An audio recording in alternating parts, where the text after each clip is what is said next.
Hola, llegó el momento de pulir tu inglés con el podcast de Spanish Chat Learning. Empecemos. Stablecoins move more than $100 billion daily in the crypto market. But here's the fascinating part. Most people don't even know they exist. It's as if we have a parallel financial system operating right in front of our eyes. That makes me think about how digital money is evolving silently. And the most interesting part is that stablecoins are solving problems we didn't even know we had. Exactly.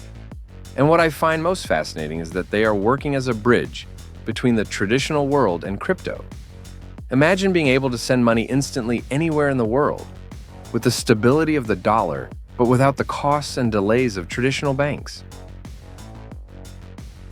Right. Because when you make an international bank transfer, sometimes it takes days to complete, not to mention the fees. But with a stablecoin, the process is almost immediate and at a much lower cost. Although I suppose many people still don't fully understand how they work. Exactly. Sometimes people think that all cryptocurrencies are as volatile as Bitcoin or Ethereum, but stablecoins were specifically designed to avoid that volatility. They're like a digital dollar you can use anytime without needing a bank. And there are different types, right? Not all of them work the same way. Exactly. There are three main types.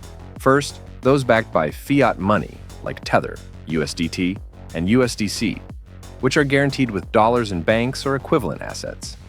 Then, those backed by crypto assets, like DAI, which use other cryptocurrencies as collateral. And finally, algorithmic ones, which try to maintain their parity with automated mechanisms, although they've had issues, as we saw with Terra. What happened with Terra was a disaster. A lot of people lost money because its stability mechanism completely failed. Exactly. That's why when we talk about stablecoins, it's important to analyze their backing model and transparency. The safest ones are usually those with reserves that are regularly audited, like USDC, which publishes monthly reports on its funds. And that brings us to regulation, because more and more governments are paying attention to this issue. Totally. Regulators in the United States, Europe, and other regions want to ensure that stablecoins are well-backed and don't pose a risk to the financial system. Some are even exploring the creation of their own central bank digital currencies, the famous CBDCs. Well, if central banks create their own digital versions of the dollar or euro, that could completely change the landscape. But going back to the present, how popular is the use of stablecoins in businesses? More and more companies are using them for international payments, treasury optimization, and even to participate in the DeFi ecosystem. Large firms have already experimented with them to make cross-border transactions without having to go through the traditional banking system. And then there's the yield aspect. Many people use their stablecoins on DeFi platforms to earn higher interest than they would in a bank. Yes, but be careful with the risks. Some protocols offer very attractive rates, but they can also be vulnerable to hacks or failures. It's crucial to do thorough research before investing. Definitely. Now, looking into the future, do you think stablecoins will continue to grow?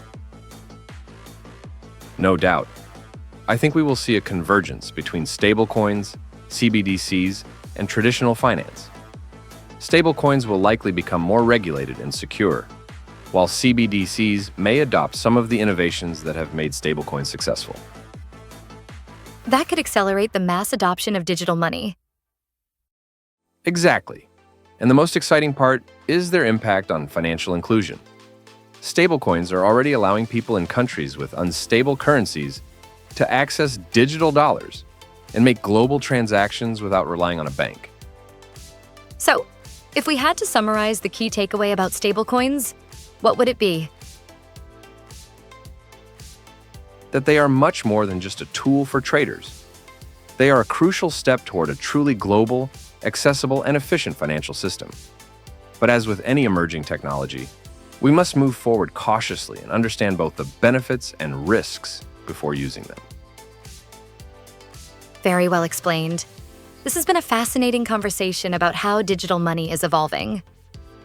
And remember, the crypto world changes rapidly, so stay informed and always do your own research. See you next time.